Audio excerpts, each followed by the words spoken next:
Hola, Facebook.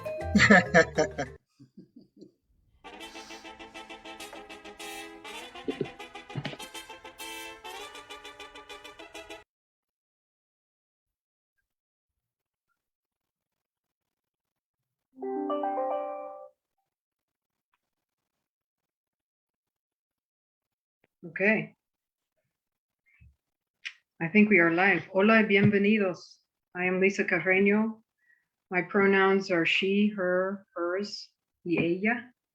I am a cisgender Latina lesbian, president and CEO of United Way, the wine country.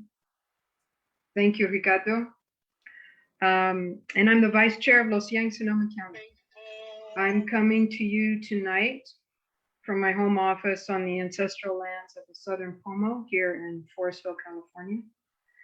I celebrate the active work of the Southern Pomo descendants who are working hard to preserve and nourish their indigenous culture and identity. Mil gracias. On behalf of Los Cien, Sonoma County, I welcome all of you to tonight's conversation. Our conversation, Standing Up for Racial Equity and with Los Cien, will focus on race and equity disparities and how our community allies can stand up with Los Cien and expand their role in achieving substantive change for everyone who calls Sonoma County home. We are honored to have a distinguished panel of speakers joining us at this roundtable conversation tonight. Our moderator will be Nikko Kimzin, Executive Director of Kimzin Creative Arts and Equity Consulting Group. He is our very own bootleg Mario Lopez, and he's gonna introduce all the rest of the panel in just a couple of minutes. First, we want to invite you to join us in the conversation in the Zoom chat and also in the comment section on Facebook Live. We have members of the Los Cien Board and Program Committee monitoring the chat and monitoring the comments, and they will be feeding us your questions and comments. Also, before we begin, huge thank you, mil gracias to Betsy Chavez. She's our translator tonight. She's our translation goddess. Thank you so much. Language justice is real, and no one should ever feel left out of a Los Cien conversation under any circumstances. Betsy makes it possible for our friends who are Spanish speaking to join this conversation, be active, and lift your voices.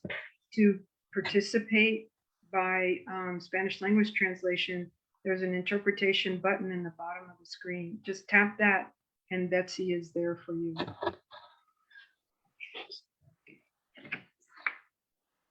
One more big shout out tonight, one more big set of thank yous. Our work is made possible at Los Cien through the support of our sponsors and partners. We want to thank the Community Foundation Sonoma County, the Luther Burbank Center for the Arts, Petaluma Health Center, Redwood Credit Union, Sonoma Media Investments, Kaiser Permanente, the Federated Indians of Grayton Rancheria, United Way of the Wine Country, River Rock Casino, Barbara Grasecki and Tony Crabb, the City of Santa Rosa, Leap Solutions, the City of Cloverdale, Sonoma Raceway, Puma Springs Vineyard, and Exchange Bank.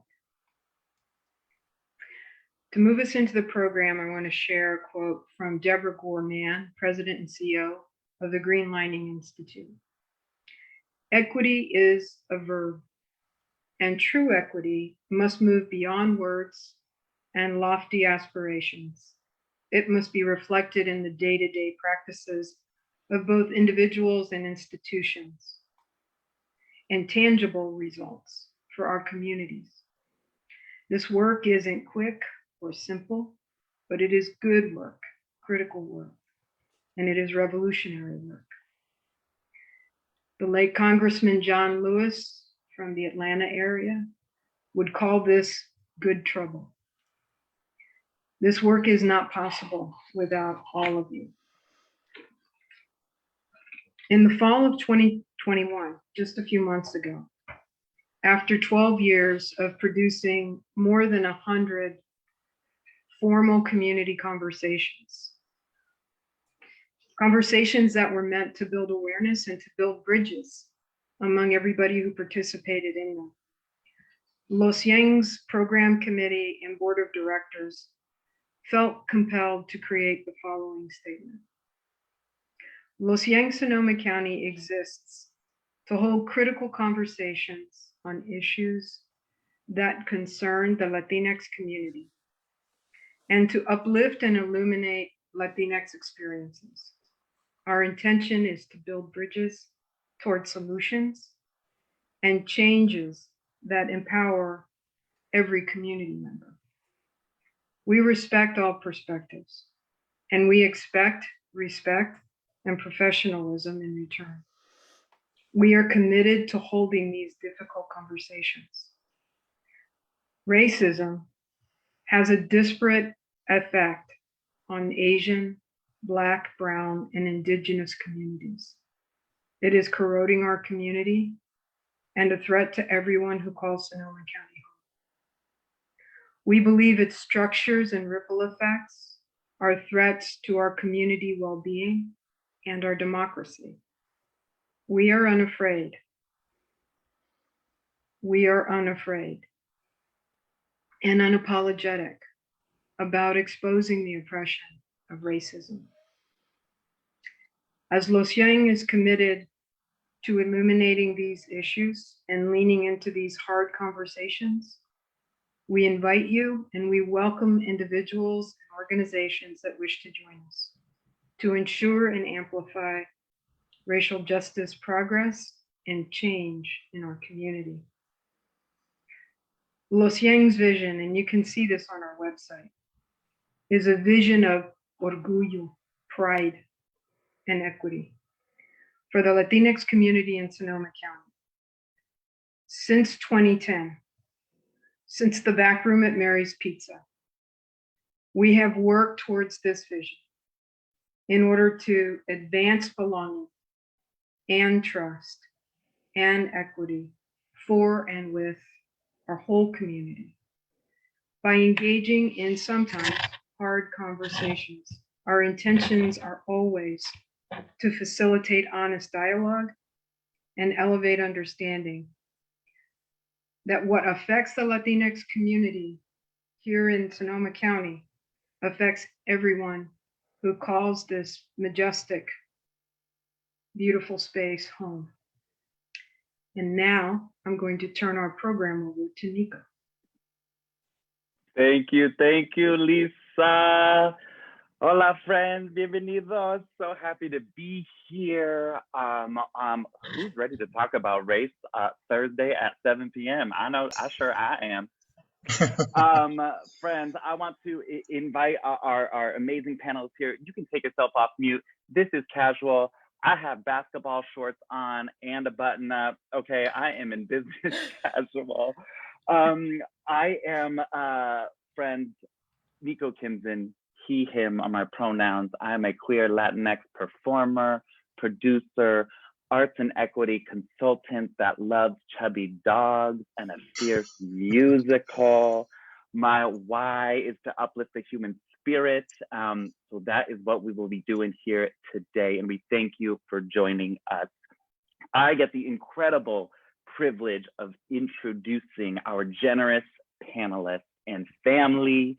And I want to encourage you to introduce yourself in the way that you want to today on a Thursday at 7 p.m. Bring your full self, do something weird, bring your full human self, work self. And I'm going to pass it over to one of my idols and friends, Dr. Profesora Daniela Dominguez. Ay, gracias, amigo. Thank you so much. I appreciate every single one of you. Thank you so much for being here. Bienvenidos, bienvenides a todos. Betsy, hermana, thank you so much for translating. I am Dani Dominguez. My pronouns are she, her, hers, ella, and I identify as non-Black, cisgender, Latina. I do love some papitas con salsita, you know, the buffalo sauce. Some put in Tabasco sauce. That's it.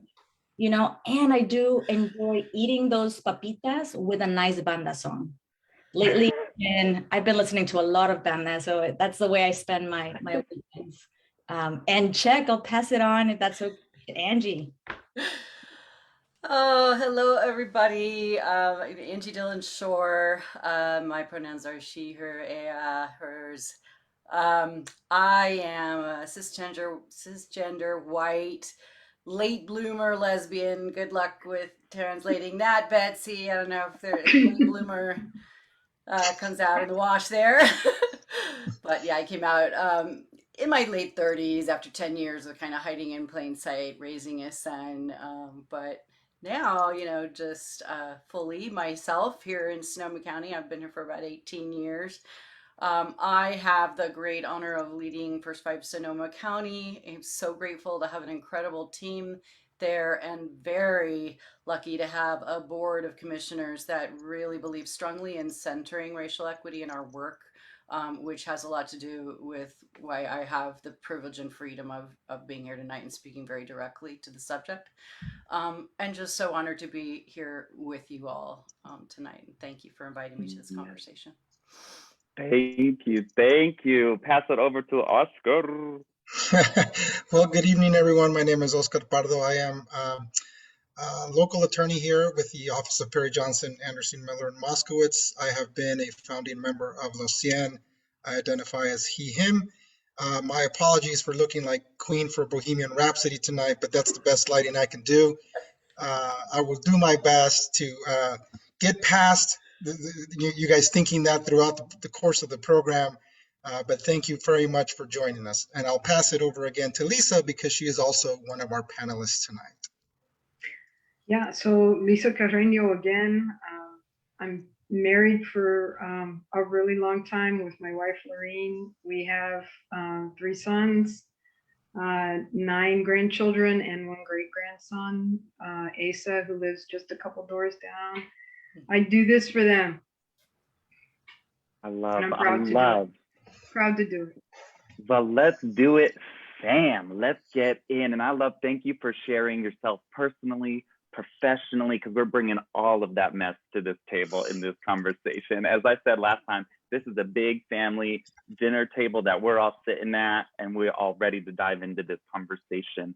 I would just like to preface and frame that we are perfectly imperfect people that are in process, and we are showing up today in community with one another to be an example of how conversations around race might be explored through joy, fear, difficulty, love, all the complexities that live within us.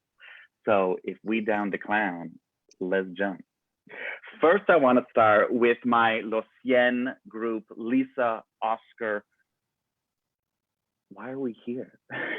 Why Los Cien? Why standing up for racial equity? What does that mean for Los Cien? Do you want me to start, Oscar?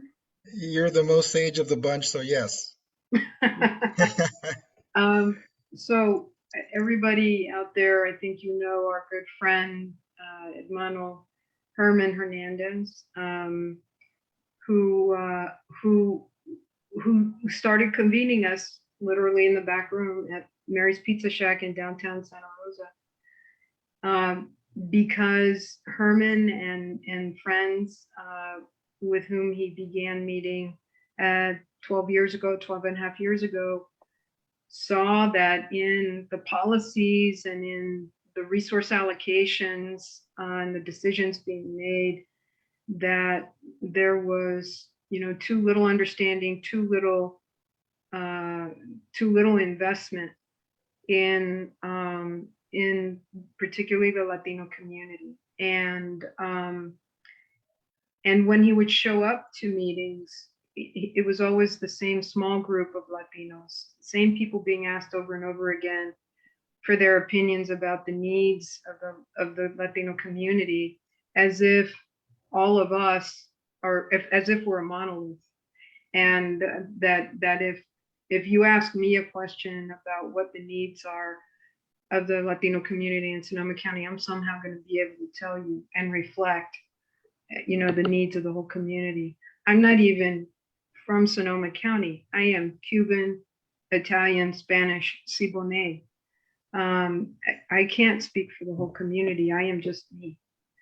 But way back then, there wasn't really that understanding. And so we began to meet, began to talk, and little by little, the non-Latino community started asking, can we come to those conversations? We want to be in on those conversations. We want to understand what your experience is and where you're coming from. And we want to collaborate and we want to be allies with you. So the genesis of Los Cien was, as Herman likes to say, we didn't want to be on the menu. We wanted to be at the table. And so over 12 and a half years, we've had a lot of hard conversations, and little by little, more and more, we're at the table informing decisions. And there's a long road to go. We were a new organization then, and then we became a 501c3. And it was at that time in 2015 that we started having serious conversations about being an inclusive organization, an intentionally inclusive organization. So we've been around before we started talking about inclusion. And now over the last few years, it's about racism and diversity. And what I heard you say, right, is that race is part of that origin story of Los Cien. You can't talk about Los Cien without talking about race. Right. So it's really, it's part of the story. And so now bringing it to the forefront in these conversations. And, I want to pivot over to why, racism, race, right? And then race in our community, racism in our community. Oscar, can you talk a little bit about why it's important to have Los Cien facilitating conversations about race in our community? Sure. So as Lisa was mentioning, one of the principles that Los Cien has always espoused is the ability to convene at a table. And at first, we were just happy to people were coming and showing up to the table. And then we thought, I think you brought up the analogy. This is like a Thanksgiving dinner table. And at some point, you need to have difficult conversations. And over the years, we have grown to an extent that we started to recognize that we have to have these difficult conversations. It's not enough that you show up, but we have to have these conversations in order to get past some of those issues that have put a gap stop on the change that we're trying to see. And so, for example, race, we started talking about equity, especially more so during the pandemic, when we were seeing all the inequities that were coming around to various communities due to the disparities in healthcare delivery. And then we had the woefully unfortunate episode, social episode with George Floyd. And we started to see that there was this renewed awareness by some to address or at least discuss these issues. And when we're trying to figure out what is important for making that change, that critical point that we need to discuss, initially we started thinking about equity and equality, but the precursors, sort of the prerequisites to thinking about equity and equality is talking about race. This country has had a very long history with race, and most often than not, it's something that you really don't talk about. I mean, I know we gave the analogy of the dinner table, but I don't think I ever remember having a conversation in my family where I talked about race. But that's a conversation that needs to happen if you want to talk about equity and equality. You cannot escape that discussion.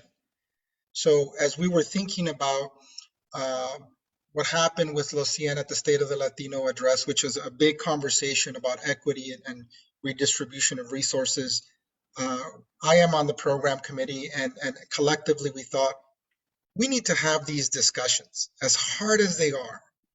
We need to have them and have them in a place where you can say something and maybe it's a mistake, or maybe it's no, nothing like that. It's more like you just got to have them. Otherwise, if you just kind of skirt around it, there's this fear that you have that doesn't let you get to the root cause. And so we said, look, well, we're here today to start that conversation and see where it takes us. And Oscar, I love what you say about the dinner table, right? I think the best thing about my family is that everybody's welcome, right? La familia is familia, right? You really got to try hard to get yourself kicked out of La Familia, okay?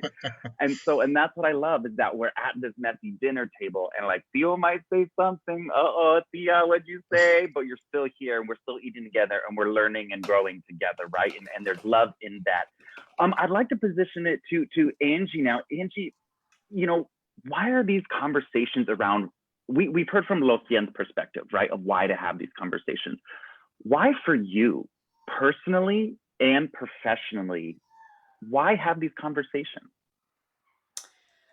Yeah, I think advancing racial equity, right, moving forward with this topic beyond the superficial, it really, I feel very personally, morally obligated to stand up, right?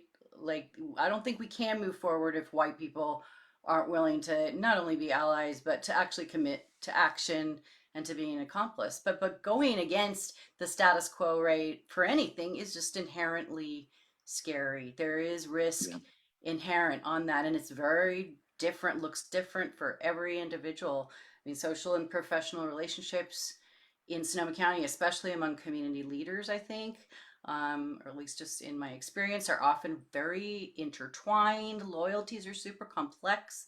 And they're bound up with our identity of ourselves as like doing good things for our community.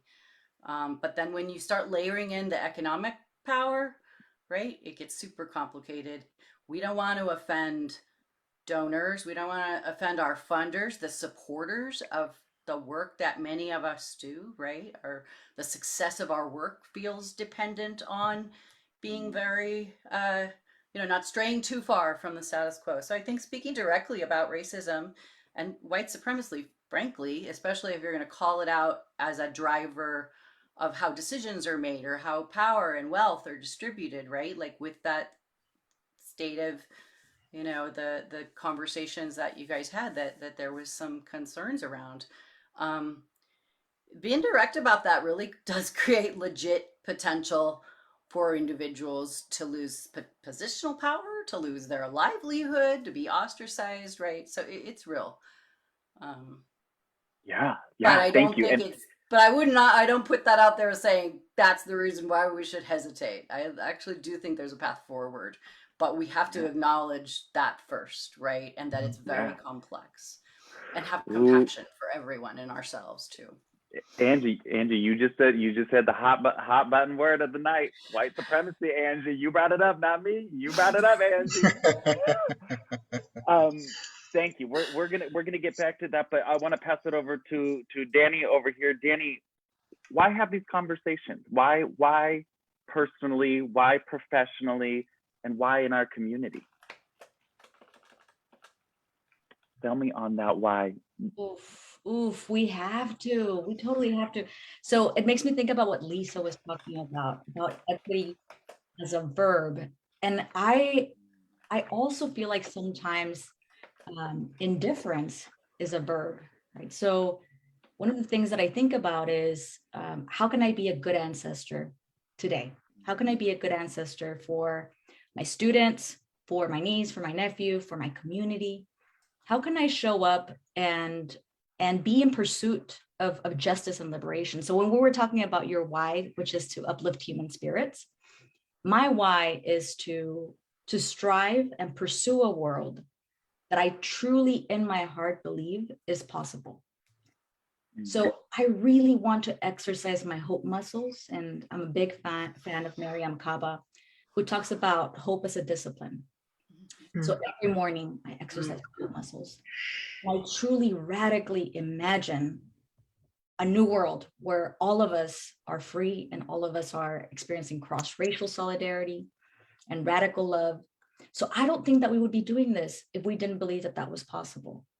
And I understand the fear, right? Like I heard Angie talk about fear, and I'm like, yeah, we got to name it. And speaking of that dinner table, I think when I think about family, I would probably go to family members who I know would tell me the truth. And so the reason why I like this conversation is that we are starting to name realities. And there is a reality that we often don't talk about, which is white supremacy. The words white supremacy, we're naming them. They're out here. Mhm. So what is white supremacy? And I think that what happens is that we often don't understand what it means. And then languaging gets complicated. And then conversations start getting complex. And so I think that we need to define that as well in terms of these conversations. And so we can definitely go into that, but I don't want to take too much space. So I'll send it back. Listen, Linda, listen. We here now, okay? Wait, I'm going to bring it back to you. You said hope muscles, okay?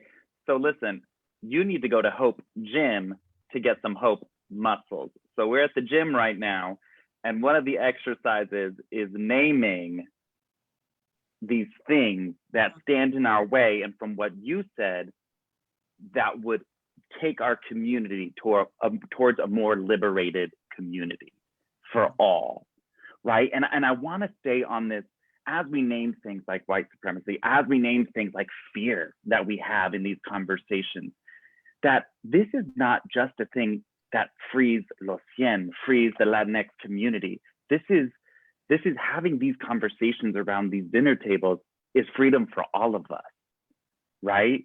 And I want to speak to that a little bit more. And Danny, I know when you say like good ancestor, right?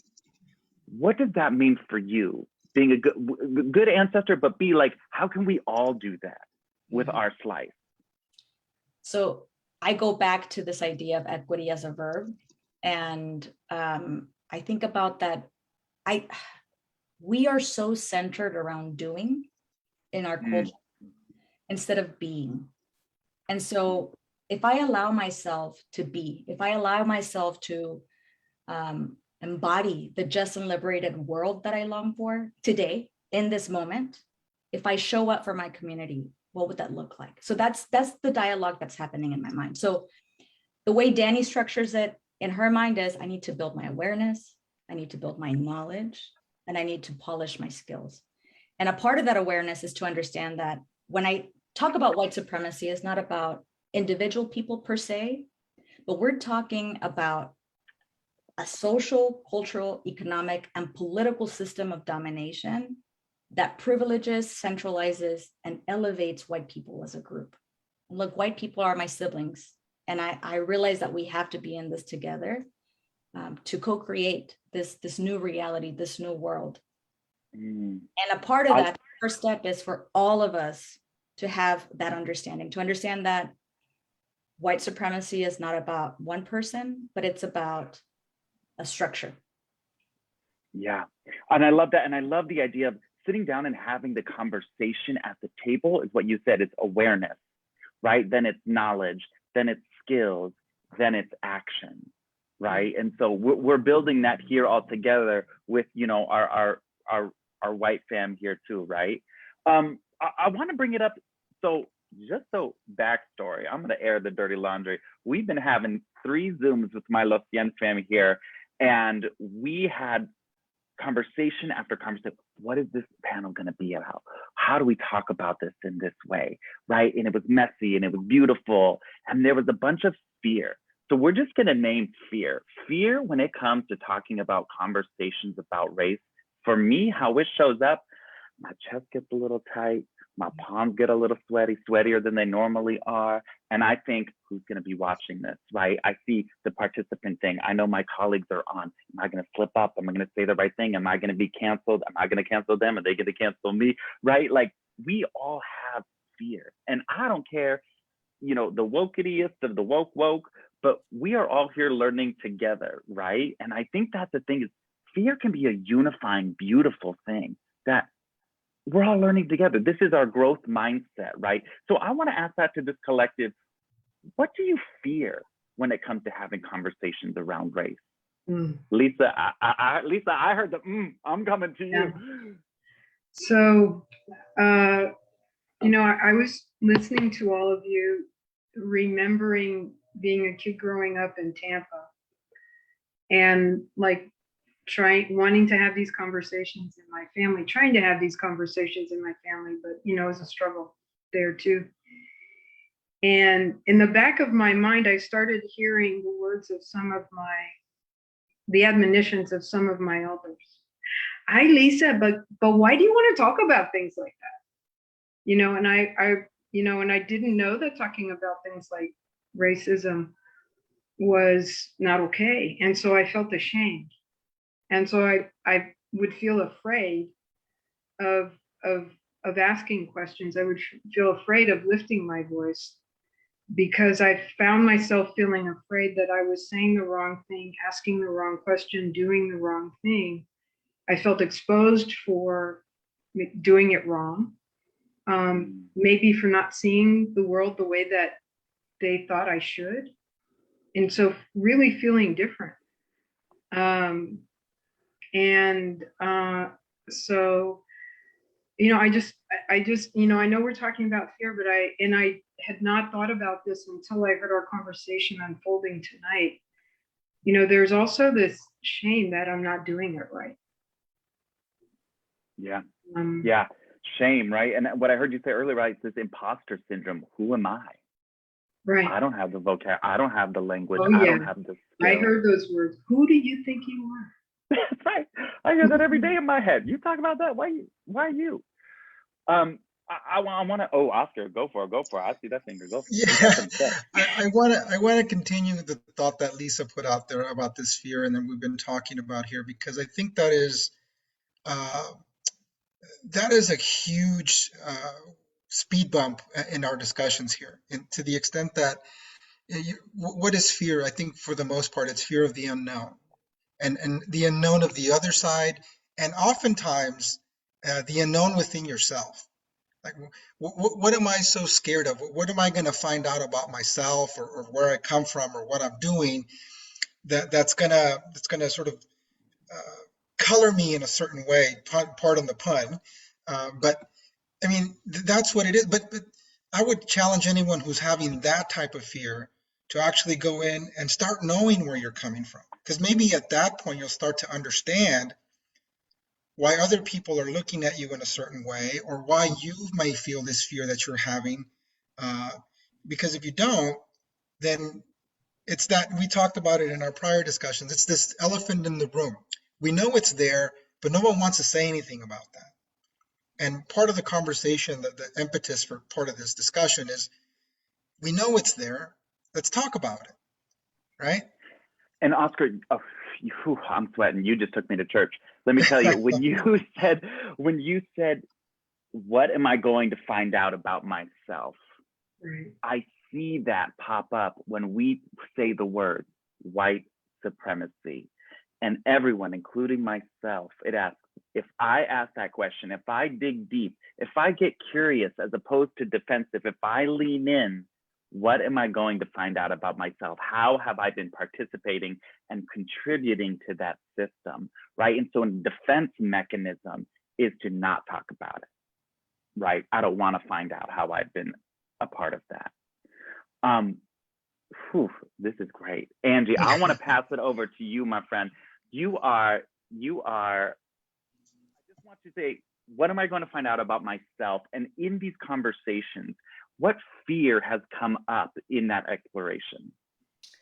I would say definitely shame, I think, is a common kind of thread underneath that fear for me. So I related to that, what you said, Oscar. That's definitely, I think, shame of what is my connection to these oppressive systems. But I think the work is something that could really, I think, help to move a lot of us forward that struggle with this shame and fear, is learning how to separate, how to critique and kind of pull apart white supremacist systems, right? Oppressive systems, without confusing them with individual people, including ourselves as individual human beings. Because the people part has nothing to do with, it's not about identifying racists and bad actors, right? Whether that's me or anybody else. It's about redefining boundaries, right? Between all of us, between groups, creating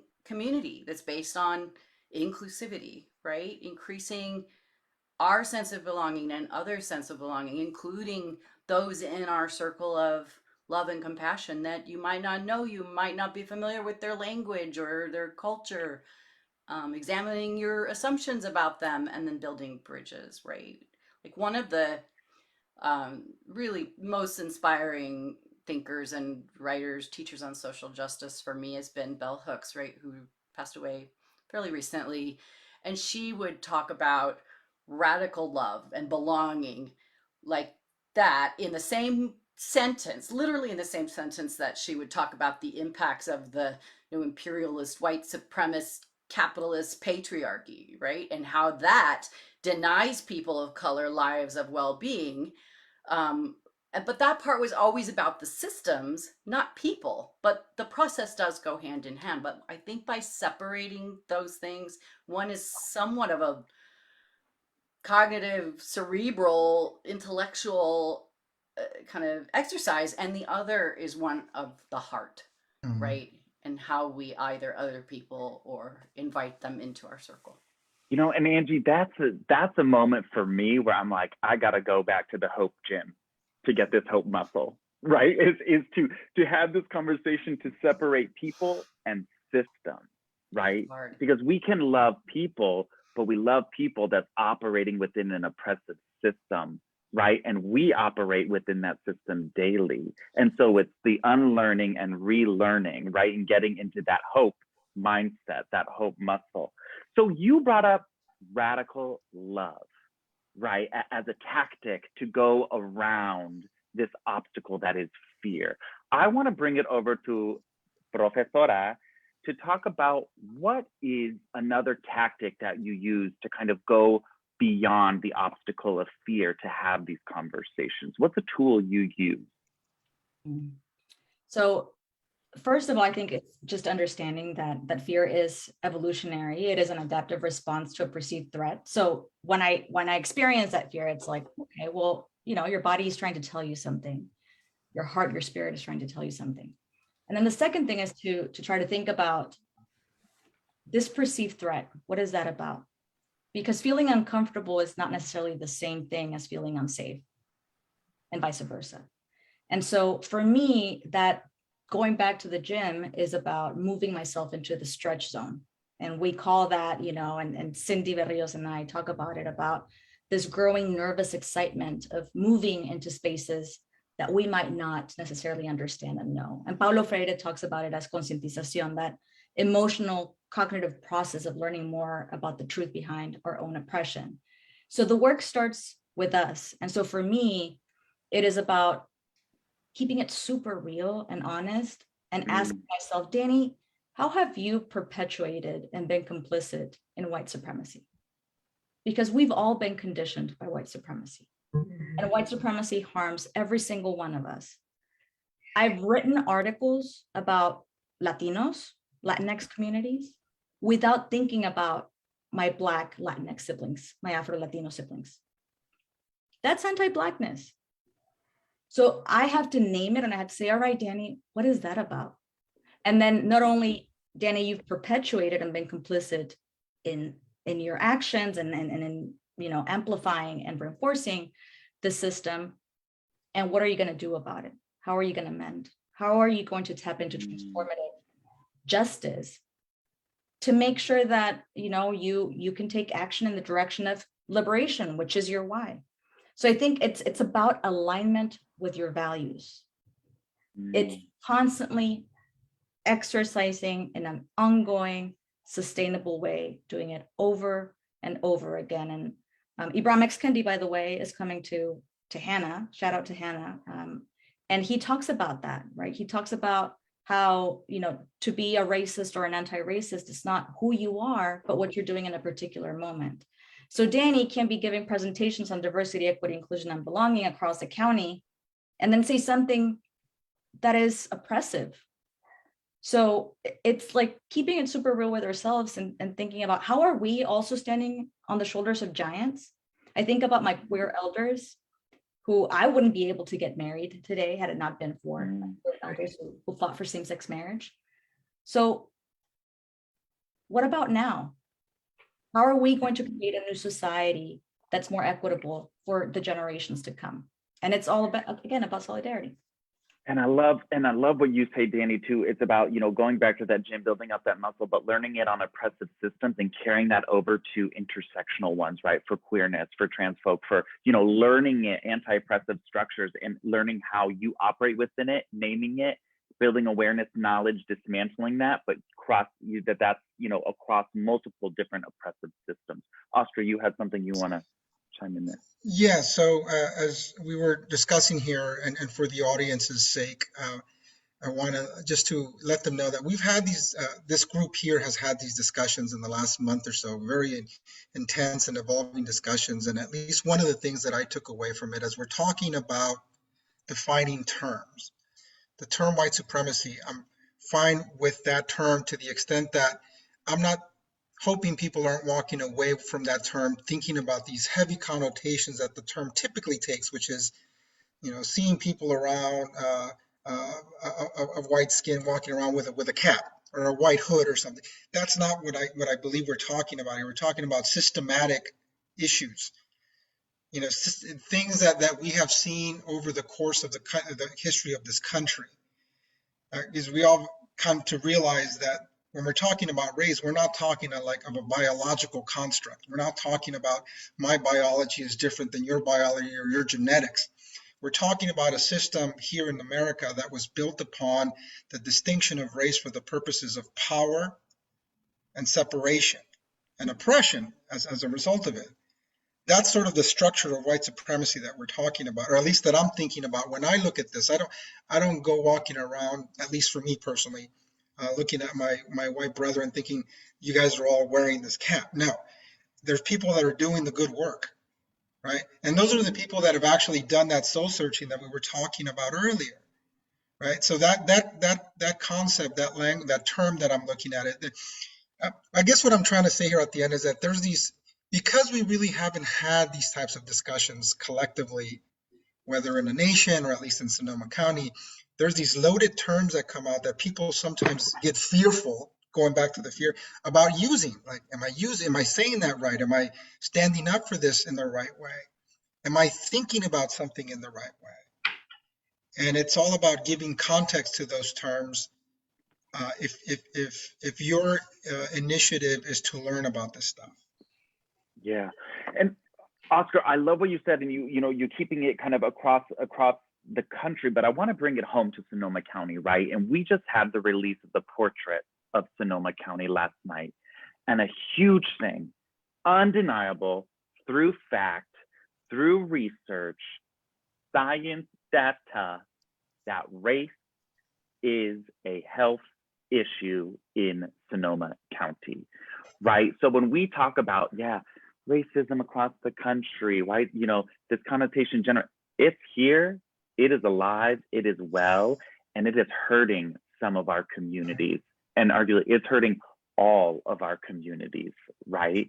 And I think that's, and I want to bring it locally, and I want to bring it back to, super personal examples too of, Lisa, you fancy, okay? You fancy, you high up there. And when I think about like you walking into a boardroom, right? You walking into meetings, and what is the fear you feel?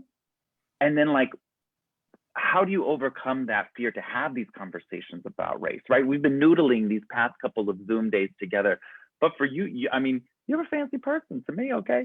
So, but how do you walk in? And I mean, I'm sure you still have fear, right? And then what is the thing that allows you to overcome that fear? Yeah, we've been talking about the hope muscle.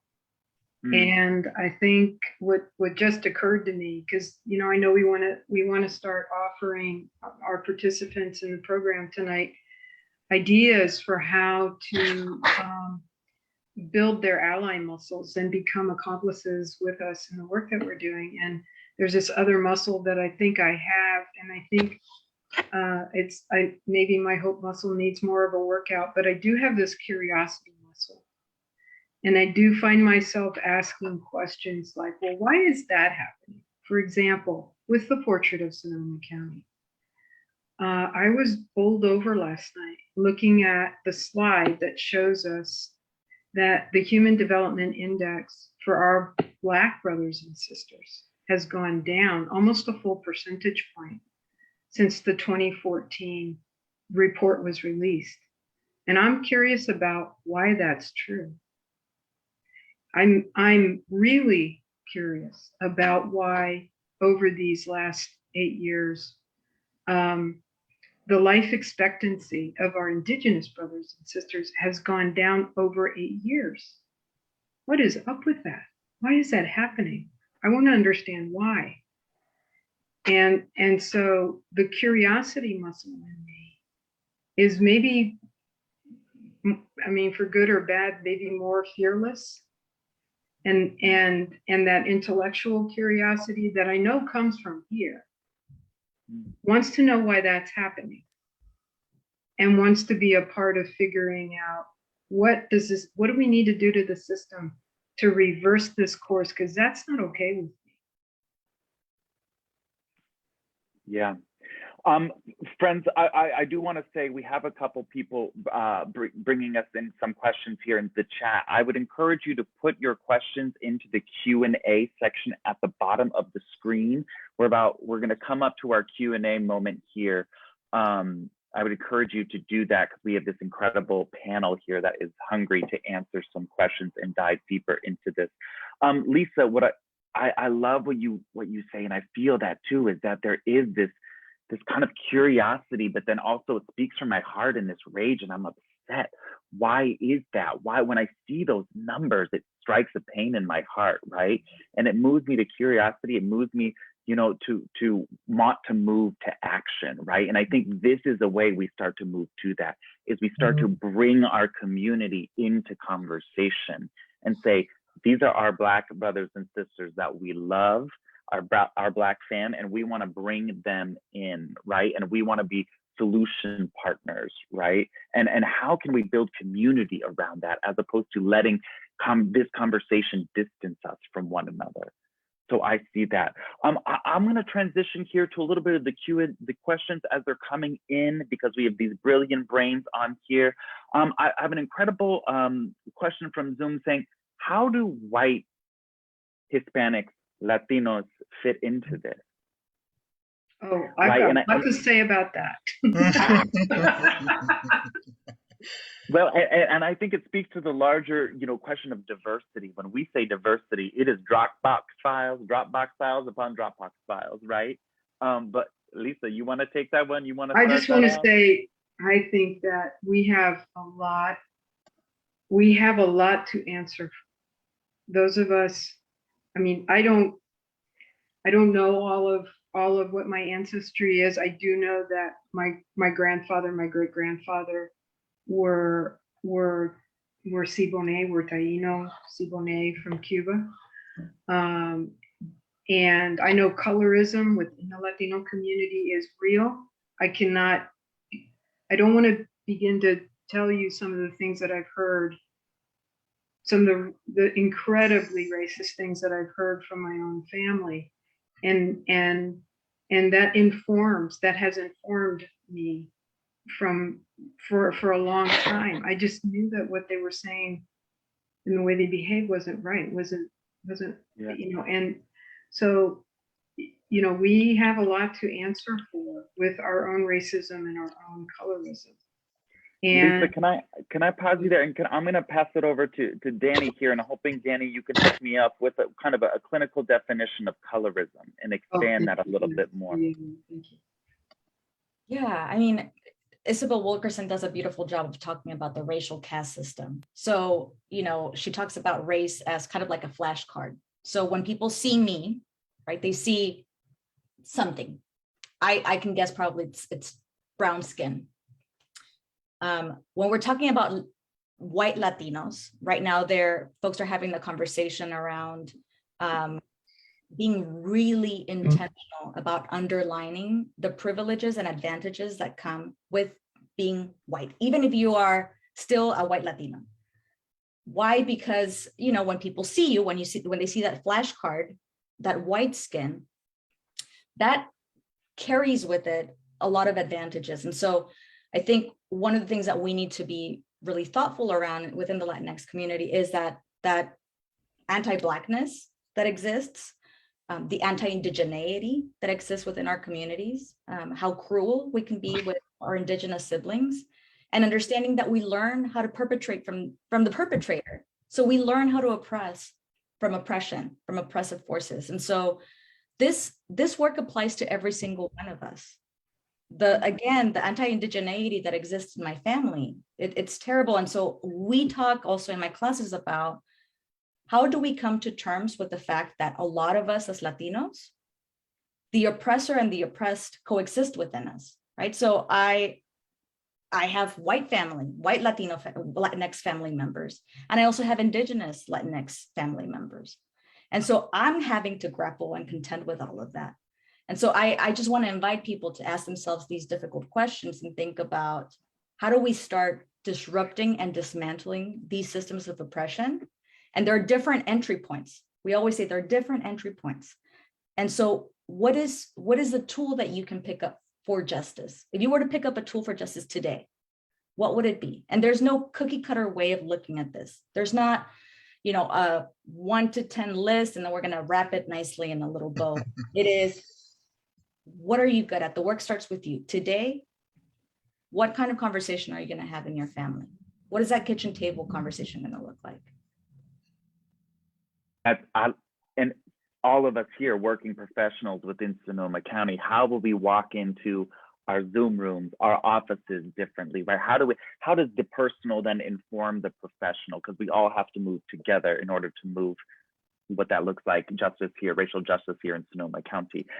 It makes me think, Danny, when you're talking about colorism, right, and that exists, and the oppressor and the oppressed exist within us, right? It goes back to what Lisa was saying originally, and I feel it so much that personally, I'm sure we've all felt it here, of being the spokesperson for a community. It's like that, like, tell me what the Latinos have to say. Los Cien. We're not all of them. Thank you very much for asking. You know what I mean? And it's like, there's layers upon layers, and even then within ourselves, right? The layers of colorism, the layers of the complexity that comes with these conversations around race and identity.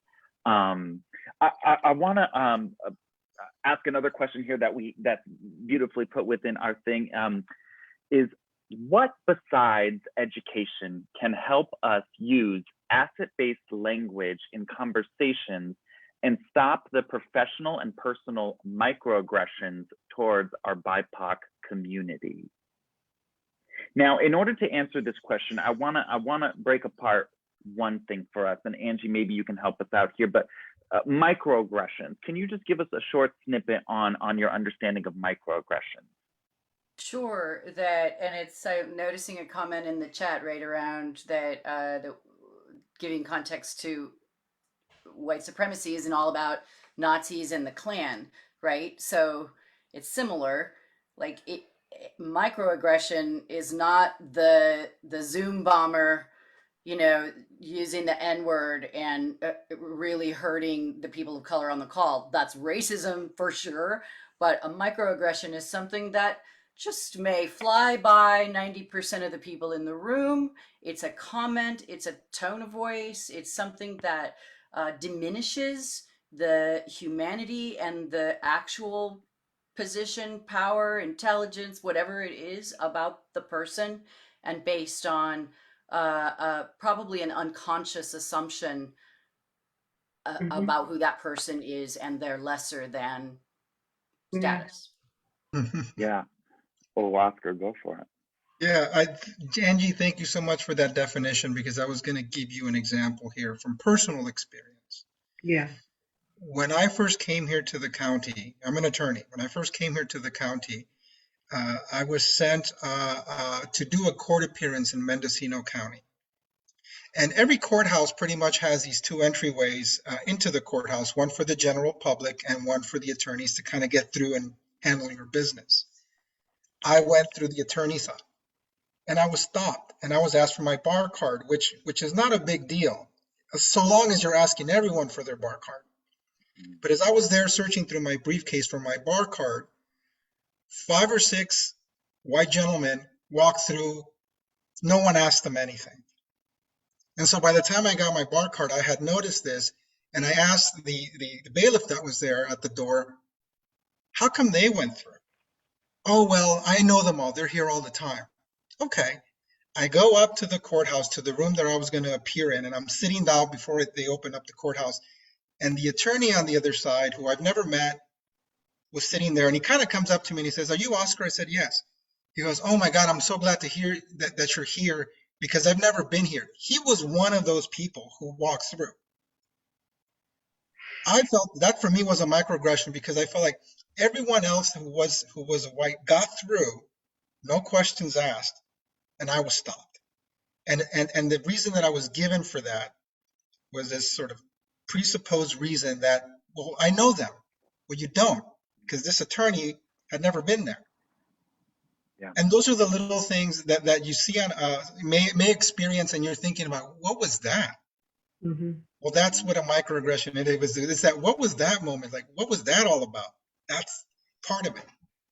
And I think, and thank you, Oscar. That is, and thank you for sharing that so bravely your personal experience with that. And the question to bring it back is about, what besides education, what can we use in conversations to stop that, to stop professional and personal microaggressions towards our BIPOC community, right? What is that when we talk about going to the Hope Gym?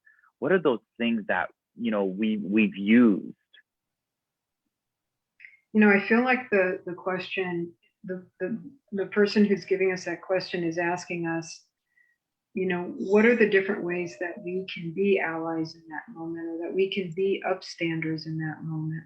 So when that happens to somebody that, we see something like that, one thing that I can do is like, as the other attorney down the hall, say, Oscar, I saw that. That was totally wrong. And, I'm gonna talk to that guy, or I know his supervisor. I'm gonna say I saw this happen, and that's not okay. I mean, if they're gonna check everybody's bar card, sure, but if they're not, if they're gonna call out you because you look different from the others, that's not okay. I mean, that's one way. I think another way is by directly confronting the person who's doing that, but we need to develop, I think, a lot of muscles and a lot of confidence and a lot of core grounding before we do something like that. And I think sometimes what people struggle with is they think, in order for me to be a good ally, that's what I have to do. No, that's not what you have to do. I mean, notice it. That's notice it. I saw that. Think about it. And think about what you might do different when you see it again, or how you might connect with that person who was injured by that. Befriend them, give them a signal that you're in this with them. You saw that and that hurt you too. Angie, have you been in a moment that you've seen something like that happen? And either you can give us a moment where you have acted on it, or a moment where you didn't, and how that made you feel. I mean, constantly, right? You see it all the time in everyday interaction. Let's see, I can't think of a really good example, but I think just in the workplace as a leader of the organization, right? We're a relatively small organization. One thing that I've really tried to do is make it very safe and expected and supported to call each other out on microaggressions, to model that, to but at the same time developing a closeness and a safety as just a team. We're only 10 people. Yeah.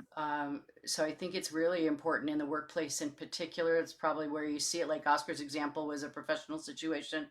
I think you see that a lot because that's when there are really people treat people differently based on a very white dominant culture lens of what is competence and what is professional behavior and things like that.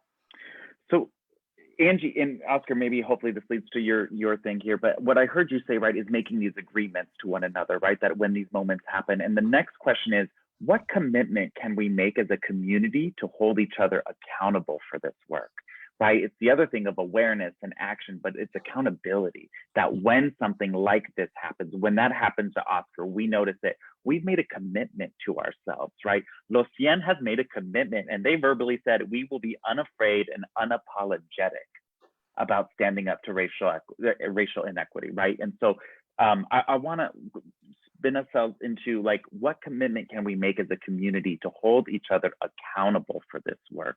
And Oscar, I don't know if that leads to your question, but feel free to. It does in a way. So what I would, and how I would answer that question is, the accountability starts with getting to know other members of the community who are not what you would consider your community. Sort of going across the aisle, breaking bread with other people who you normally haven't done that with. Because that's the only way that I can show you meaning somebody else, that I got your back. Or at the very minimum, that I understand what just happened to you. Right. One thing is to just stand up for it, for that temporal moment that it happened in, and the other one is to, how do I make that more lasting?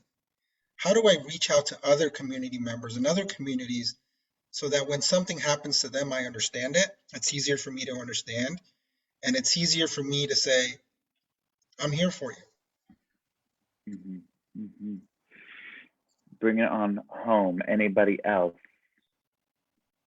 We have very quiet. Danny. I know you, Danny. Yeah, I mean, look, I work full-time in Sonoma County. This is where my students are. This is where I teach. This is where, we're training our youth organizers. I'm deeply committed to this community. And I think it's also really painful to see, as Cornel West would say, how sometimes we sanitize and deodorize these conversations.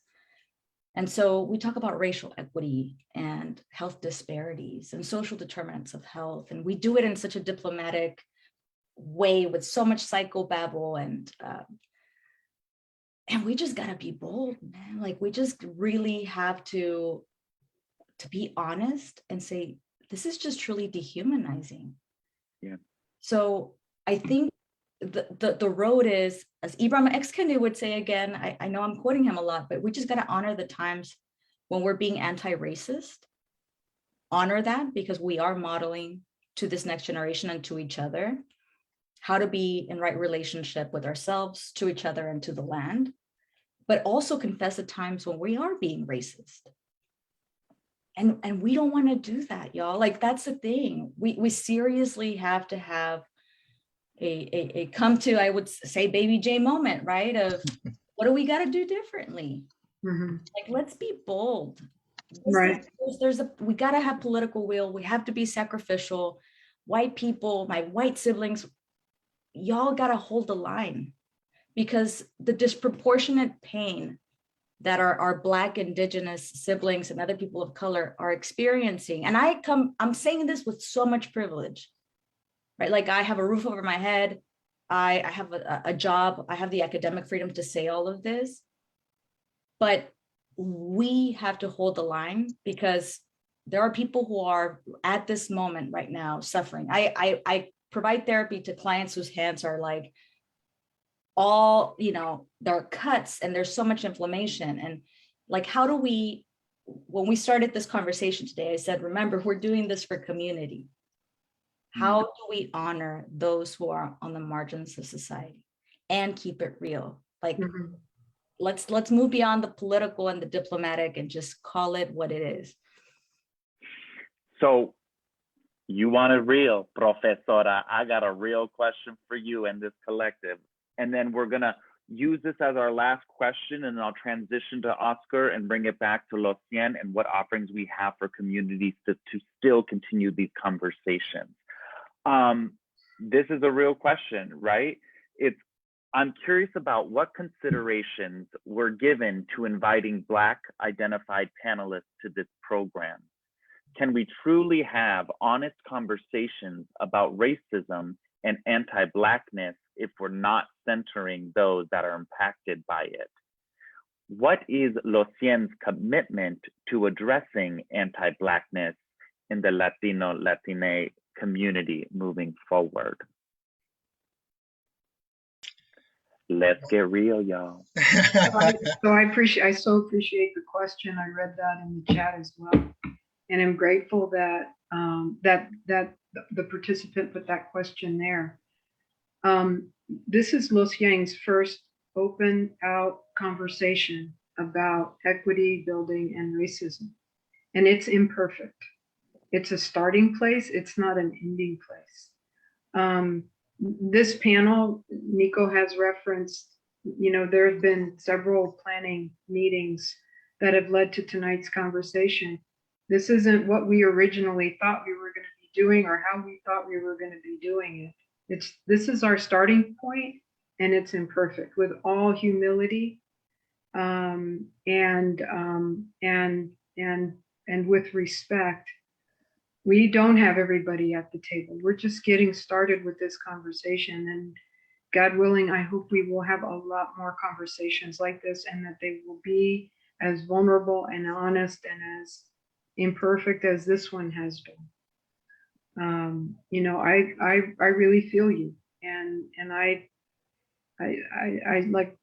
hope that you like what you've seen so far and what you've heard so far, and that we can make a commitment to keep the conversation going, to invite others to this table who are not here yet, because we want to keep the conversation going. The more we do it, the more we learn, the more we change.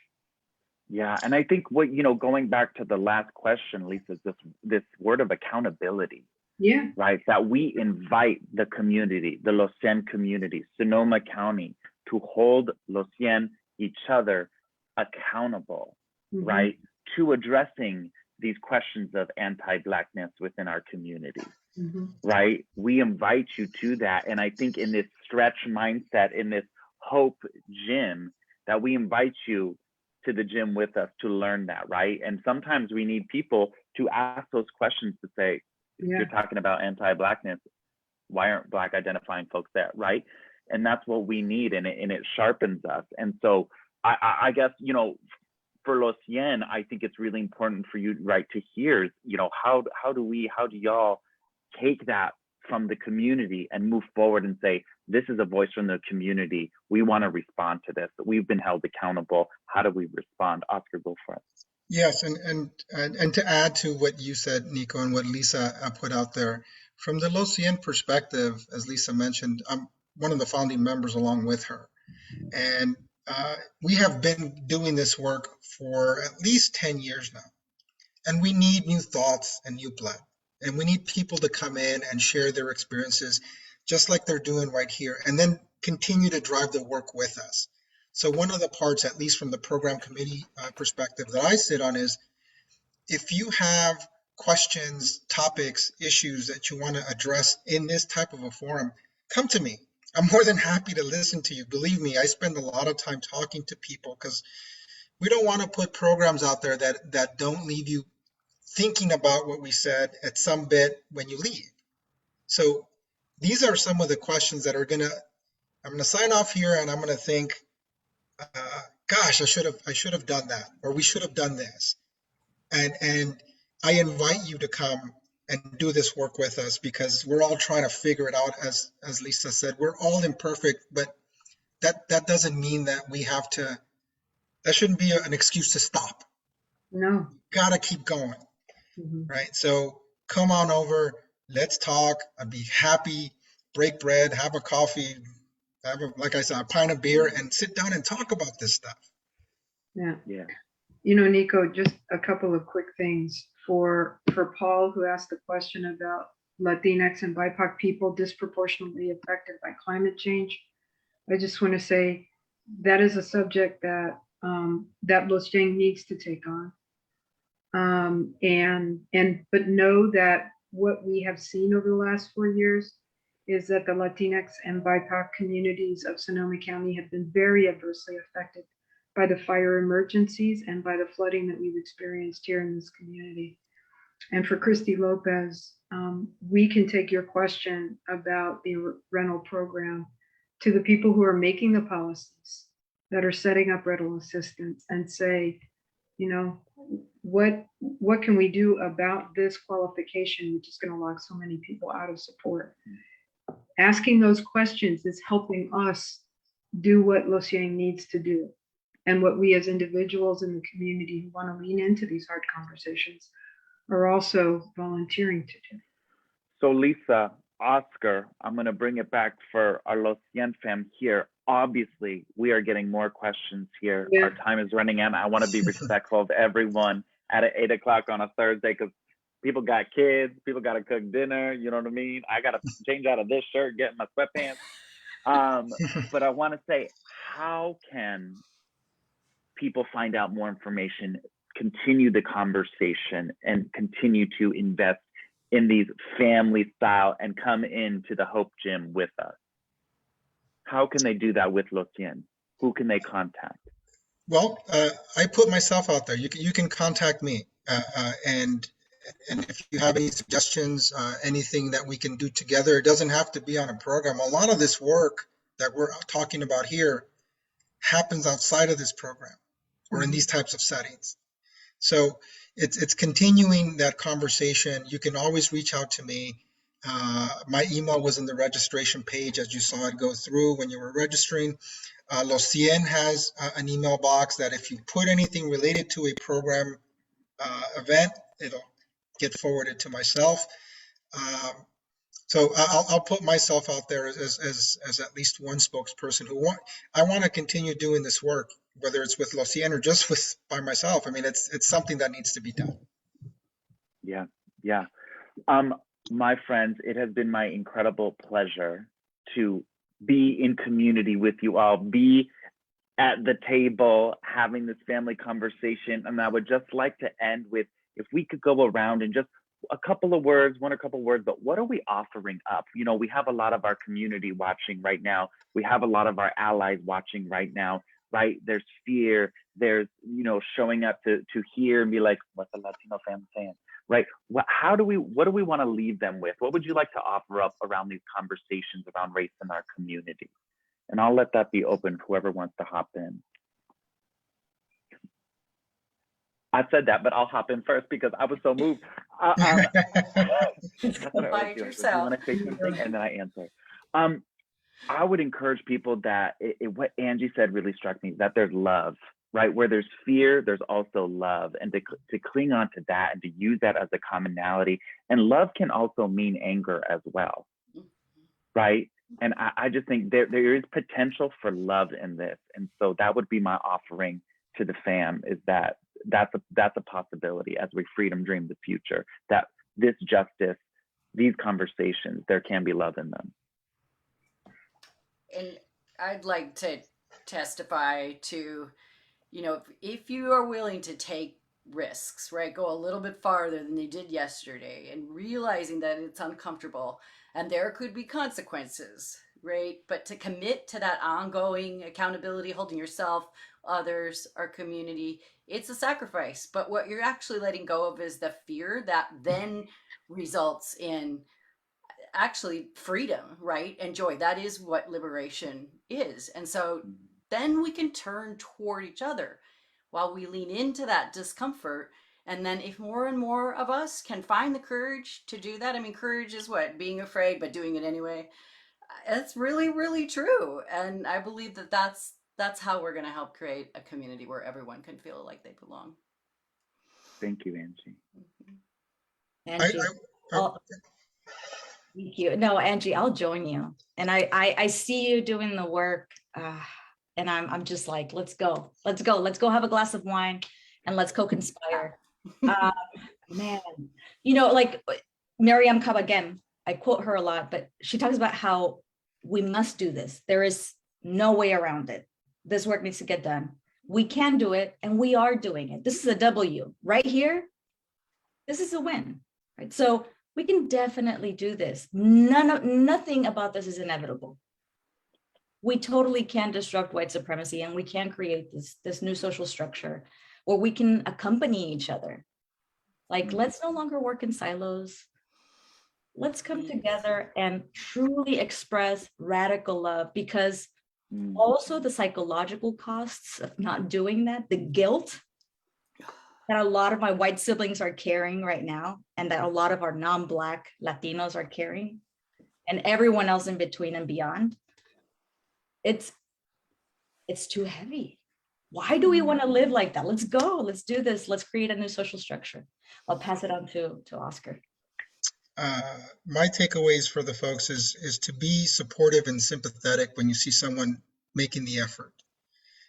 It's a lesson that we were all told when we were kids. It's okay to make mistakes. It's okay because someone's trying, right? And whenever I see that, I try to make it a point to say, hey, thanks for stepping out. Genuinely, thank you, because I know at least you're thinking about this and you're trying. Because we're all going to make mistakes.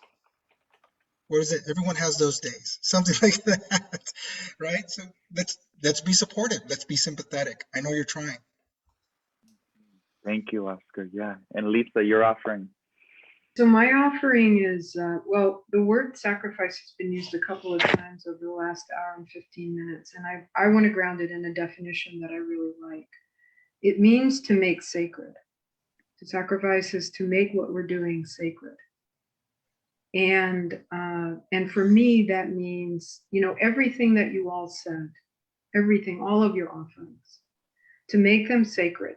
They are a trust that we have with ourselves and with everybody else, that makes this effort, flawed as it might be, flawed as we will be, that makes the effort holy. And I feel like each time we are curious, each time we are kind, each time, we ask, the hard question, or we just notice something that we hadn't noticed before, we are doing something that's sacred and holy, assuming that it's grounded in this intention that we are building belonging. You just took us to church. She took us to church. That's the ending that we needed, Lisa. Take us home. Well, I just want to say thank you again to the fam that is watching, that showed up, and these incredible panelists for your incredible brains, your hearts, your bravery, the messiness, for coming to the family table and hashing it out with all of us. We invite the people watching to join us on this journey, join Los Cien in these conversations, and join us towards moving towards a more equitable and inclusive Sonoma County. We love you all. Bless up. Have a good rest of your night, because I'm gonna have a glass of wine. Thank you all. Thank you, panelists, and thank you everybody for joining us tonight. Have a beautiful evening. Gracias, Betsy. Gracias, Betsy. Thank you. Yes, thank you, Betsy.